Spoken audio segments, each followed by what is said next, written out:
Hey guys, so I'm going to do a little bit of a vlog and a review on some self-canceling turn signals from Smarter Turn System.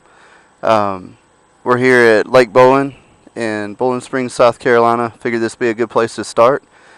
This is going to be a little interesting review because I've only put about a mile on this, so you and me are going to figure out if we like it together. So I want to give you an idea why on a personal level I was kind of pumped to get a product like this that might work, and then on a practical level. So on the practical level, this is my 2002 Yamaha FZ1 and I do a lot of sport touring on it. It's not uncommon to do 400 or 500 mile days, riding 10 or 12 hours in a day or more. So with that, I started seeing a lot of stuff. I wanted to carry my DSLR camera, which is why I have such a large tank bag. As you can see, I've got my SLR camera in there. The problem is I also use my smartphone for music and navigation, stuff like that. When I went with a tank bag this big, my phone, where I used to keep it lower, is now too tall. So when I grab the bars, I can't see my turn signal indicators, which means I leave them on a lot. What I want to do so that we can try to see the turn signal indicators in the video is take this down, but I wanted you to understand when I get here, I can't see my turn signal indicators down there. So I'm going to take my phone down. We should be able to see those indicators together and see how it works for the purposes of this review. But normally, all that would be in the way of me actually seeing that my turn signals are on. And since, as motorcycle riders, we need to be fairly focused on what we're doing, a lot of times I'm looking at the road, not at my dash. So let's go try them out. When I first turn it on, you're going to see the indicators blink left and right really fast. Right there, right there. That basically is like the little box booting up and getting ready.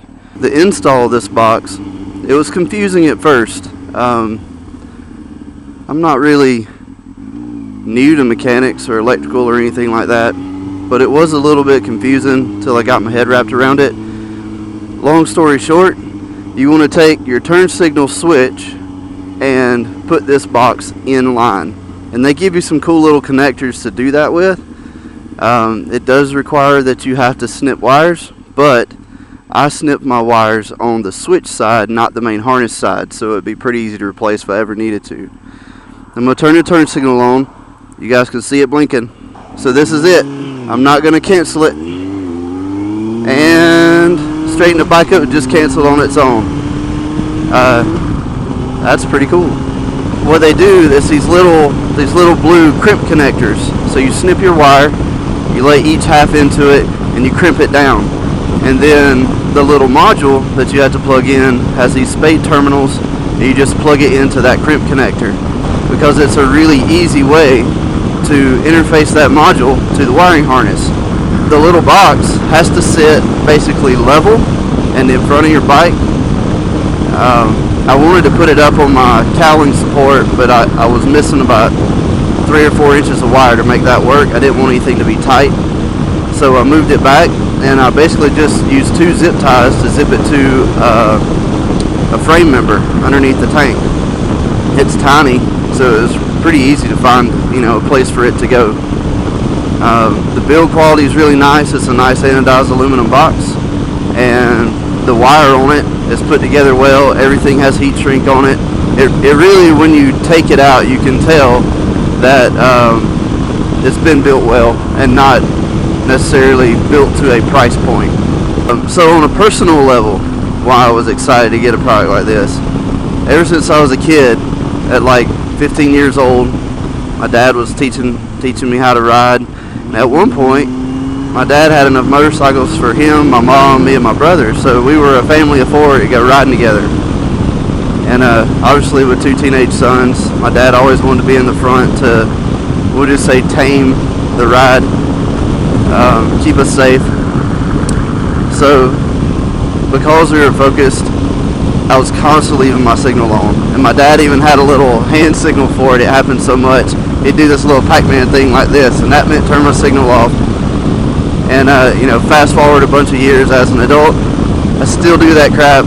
And my buddy Jeff, we have headsets now. We'll say signals on. So I don't know why motorcycles, even still, I mean, granted mine's a 2002, but there's still a lot of motorcycles that don't have self-canceling signals. I don't know why. It seems like an easy enough thing to do, but it is what it is. So when this came out, I was like, there is not a better person for this product to be more suited for than me. So I kind of wanted to come out here and we'll review it together. I mean, you don't see that much on a review. Usually people have tried it and played with it and gotten used to it before they talk about it. So their website is safer-turn.com, and the product is called Smart Turn System. And they're actually, I mentioned before that I was a little confused about installing it, so talked to customer service, a bunch of emails and stuff. They're across the pond in Europe, so sometimes I'd email and it might be tomorrow when I hear back, but it was always very early in the morning. Alright, signaling to turn left, and they've been really easy to work with, very knowledgeable, and their product pretty much works on every motorcycle. So here we go. We're turning. It canceled while I was mid-turn.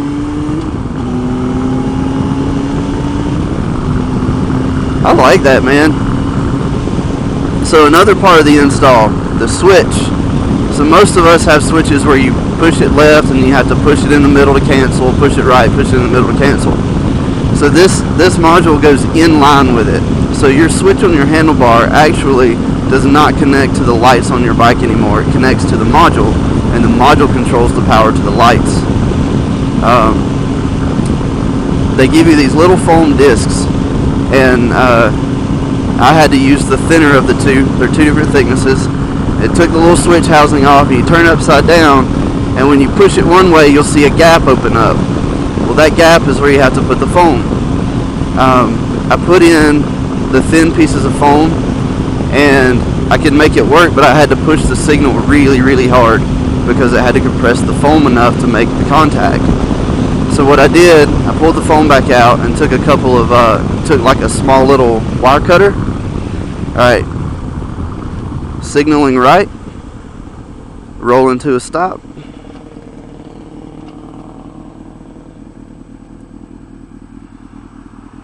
Signal still on.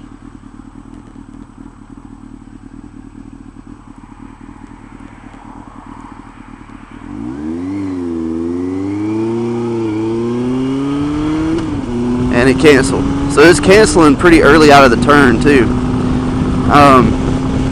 So what I did, I took that foam back out, took the small little wire cutters and laid them a little bit flat on the large circular side and just kind of started clipping little pieces off of it until I probably got it about half thickness again. And put it back in, test it until I got basically exactly the same feel as my turn signal switch had from the factory. So it feels normal to me. It doesn't feel like I've done anything to it. They're just canceling now. So the safety part of this is a pretty big deal, because like for me, when I put these signals on and leave them on, now I might have a car following me or something like that, and I get ready to make another turn. If that same turn signal was already on, I can't turn it on again. So that car just sees me that I've been riding around with my signal on, and that's my fault. But it does, I guess, increase my personal peril a little bit. So it's not a good practice, obviously. And plus, we don't want to be like cagers, do we? Cagers do that crap all the time. So I like the idea of being able to know that I'm not having turn signals stuck on, and the car behind me doesn't see a signal and get used to it. It's only fresh and new when I'm actually ready to make a turn. And I mean, we as motorcyclists, when we're riding in town with other cars, we know people are on their cell phones, not paying attention. Alright, I'm signaling left. don't know. I feel like anything we can get to help improve our personal safety, it's worth that. Alright, so it canceled while I was riding. I turned it on again. It probably did that based off speed and vibration. It has a gyroscope to it, and it canceled right after that turn. So this is definitely working really good. I like this. Alright, I'm signaling for a lane change. We're going to try to catch this green arrow, and it already canceled when I made the lane change. Signaling left again. This is kind of a big intersection, easy turn, canceled right off.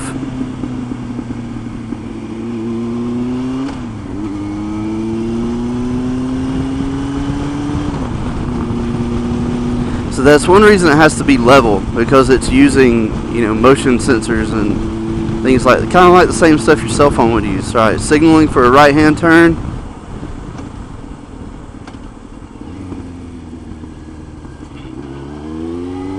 And it just canceled as I straightened the bike up. We'll go this way and get out on a little back road for a minute. Make a big loop out of it. So this is the large metropolis of Bowling Springs. This place, it's the same town I went to high school in. And that's my middle school right over there. And when I was in band, and when you had to stay after to practice for band or whatever, we used to love to, when school got out, we could walk to Danny's, which was a restaurant right over there, or we could walk way down the road to that Hardy. I don't think you can see it, to the Hardee's. And the Hardee's was a long walk, so our parents would have probably been pretty upset if they had known we were doing that. But this road was not busy back then. A few cars. Now it packs out with traffic. So that's how this town was. And even when I was a junior or senior in high school, we got our third restaurant in this town, and it was a combo of a BP gas station, a Burger King, and a Long John Silver's. And I mean, everybody hung out there. Everybody. It was the place to be, because it was a new burger. So that's kind of the little town I grew up in, and now it's one of the bigger suburbs in Spartanburg County, or that we live in. So I'm kind of tired of that, to be honest. It's bigger than I wish it was. I miss my little town. Alright, that light finally turned green for us. There's the elementary school. Used to do a lot of freestyle rollerblading there. And funny story, I had my high school ring, and we were messing around with road flares one day. Nah, I'm not going to tell that story. That might still come back and bite me, I don't know. Now, funny story, when I was a kid, I had a buddy of mine, he had a Ninja. I guess it might have been, I don't remember exactly which Ninja it was back then, but it was like the 600 range, whatever version that was back then. We used to rollerblade a lot, like freestyle rollerblading and stuff. So we were hanging out at a friend's house, and he rode his motorcycle over there. And me and two other friends, we had our rollerblades in the car. So we got the bright idea that we were going to let him tow us on our rollerblades behind his motorcycle. Well, I grabbed the bike, and then another friend grabbed kind of around my hips or whatever, and then a third guy grabbed around that friend's hips. So we started going, and I don't know when, but the third guy dropped off first. He had the oldest, most worn skates, and those rollerblades, they wear to a point really on the wheels once you use them a lot. So when you start getting a lot of speed, they get wobbly on you. Then the second guy, he had the middlemost worn off skates, and they were actually freestyle hockey skates, so there wasn't a lot of I guess there wasn't as much kind of ankle support in them. And then I had fairly new skates, K2 skates. They were really nice, actually. And we got up about 45 miles an hour, and here I am hanging onto the back of this Ninja. You can't let go because there's no way to stop rollerblades like that. So we're coming into a cul-de-sac at like 45 miles an hour, and then my skates start to shake. Now, in true teenage wisdom, I'm in shorts and a t-shirt, nothing else, 45 miles an hour behind a motorcycle, when my rollerblades start a high-speed wobble. So it's not a good situation. I started screaming. My buddy, he grabbed a whole lot of front brake to get slowed down, and it was all I could do to keep my arms stiff enough and my feet back from rolling into that tire and chain and sprocket and all spinning on the back. That would have been such a bad day, but we stopped it. We also used to do in parking lots and stuff, we had ramps and grind rails and stuff that we would build and carry with us in the car. And at the time, my friends, a lot of them weren't old enough to drive or didn't have a car yet, so driving a car was novel. And they would want to get in the parking lot and practice or whatever. And we're in a parking lot. How fast? You're not going fast. How are you gonna mess anything up too bad? All right, signaling for left.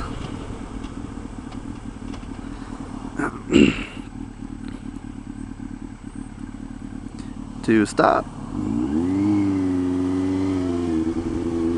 And it canceled as we were coming out of the curve. So they would get in the car and just let it idle around. It was an automatic. And the rest of us, usually 3 or 4 of us on rollerblades, would just flat palm our hands on the bodywork of the car, and we would just roll with it and walk ourselves around the car, yes, even in front of the car. So, if we had fallen, we would have gotten run over a little bit, but not all the way. We were so dumb. None of us ever did fall. We were good rollerbladers, I guess. But, well, I know I used to be a good rollerblader. Probably couldn't do it at all anymore. Alright, this is a little more of a straight turn, but I signal left here. And it canceled.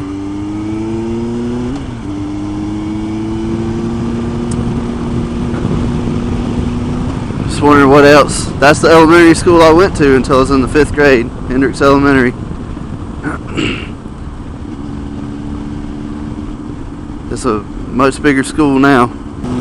I got an electric shifter that I hooked up on this bike a long time ago when I first got it. And that thing, the return spring is not quite strong enough to always pull it back down. So when I'm going from first to second, sometimes I have to help it a little bit and I miss a gear. I'm probably going to take that off and see if somebody would like to add it to their motorcycle.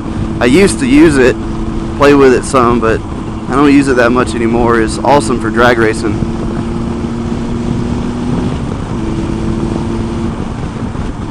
That's a good time if you guys have never done that. Go drag racing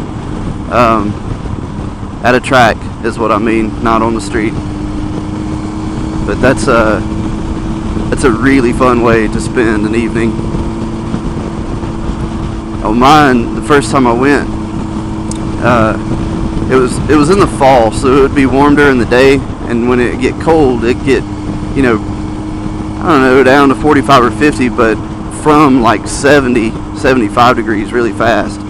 And in South Carolina, we have a lot of humidity, so being my first time at the track, I'm just getting used to launching and things like that. I never did really get a good hole shot. Did the best I could, was learning, getting better. And then as it got cooler, the track started getting a little condensation. And I also was not burning off my tires because I didn't want to waste the tire. So, and I wasn't racing, it was a test and tune night. So it's not like I was racing for money or anything.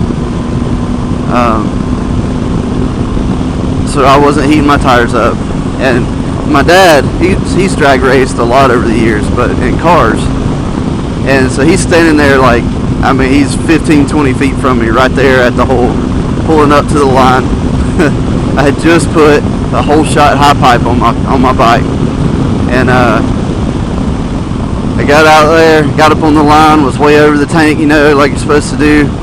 Light went green and I hit it, and my back tire just started spinning, and then I could start to feel it, you know, starting to waller in the back, like fishtailing bigger and bigger with each pass.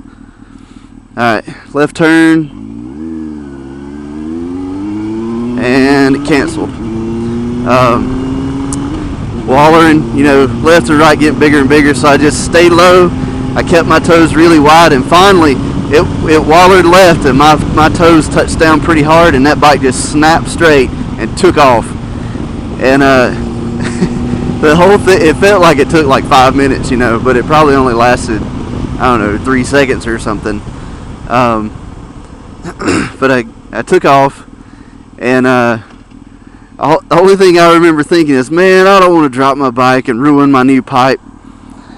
Alright, signaling left. I got back, I was running down the return road. My dad was waiting down there. His eyes were big as quarters. You could just see relief on his face. And I don't know, I probably didn't understand his perspective as much, but now that I've got 2 little boys, I just imagine, alright, we're going, and signal canceled. And my oldest very well could drag race. It would not surprise me even a little bit. Alright, taking a right, and get through the, and cancel. This thing works great. So my oldest, he's pretty much just like me. He loves adrenaline sports and fast things. He likes working on stuff. So he very well could drag race when he gets older. And I just, now that I have the boys, my boys, I just think, like, what if I were my dad and I was watching my oldest sitting there drag racing and his bike starting to fishtail and waller, and then it just snaps and takes off. That'd be a little anxiety, I think. I mean, I wouldn't have died. Probably wouldn't even have got hurt. Not bad anyway, because I had gear on, and, you know, proper protective gear for that type stuff. But just, you know, your kids sitting there basically getting more and more in danger as the seconds tick by. I don't know. That's all part of the fun too, I guess. Just like my dad, I'd want to be there with him, doing it with him.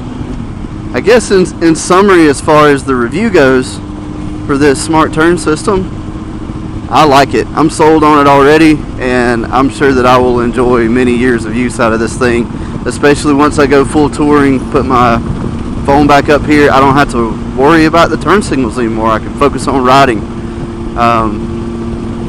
My first install probably took me a couple of hours. I could do it again in probably 20-30 minutes.